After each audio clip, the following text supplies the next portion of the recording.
welcome back to Authentic Confidence, 30 days to elevate your style, your life, and your spirit.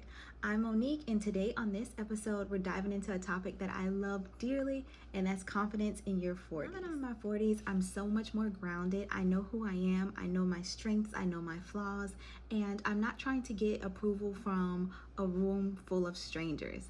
I'm more centered in who I am, and that wasn't always the case when I was in my 20s. Story that how I knew that I had shifted my confidence in my 40s.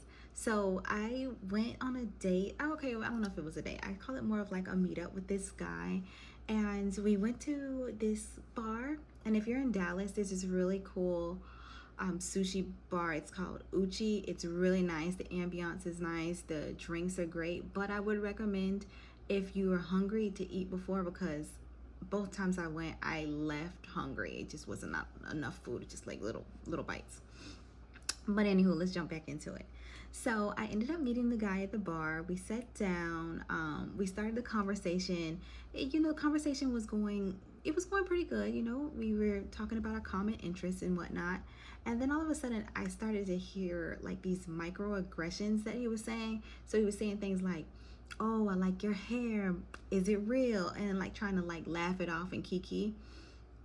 And in my 20s, I probably would have listened to that and tried to, you try to laugh it off and be like, "Oh, it's my real hair," or whatnot.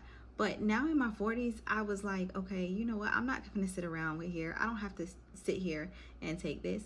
So I immediately excused myself. I was like, you know what? It was cool meeting you, but I'm going to get out of here. So I got up and I went to get my car at a valet, and dude didn't even get up to like walk me down to my car for valet. I went home. I immediately blocked him, because I was like, when I went home, I just blocked him and just cut off all communication. I didn't apologize for it. I didn't feel bad about it. It was actually freeing.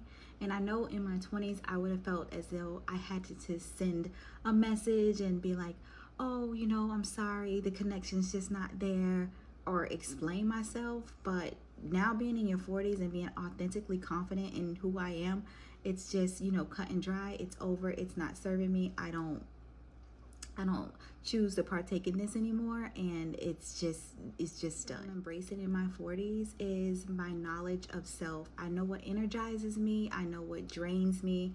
I know what I will and will not accept. And it reminds me so much of the character Samantha in Sex and the City. She is like the embodiment of authentic confidence. She owns who she is. She owns her body. She does not apologize about her ambition. She knows who she is. And that I'm embracing in my 40s is my knowledge of self. I know what energizes me. I know what drains me. I know what I will and will not accept. And it reminds me so much of the character Samantha in Sex and the City.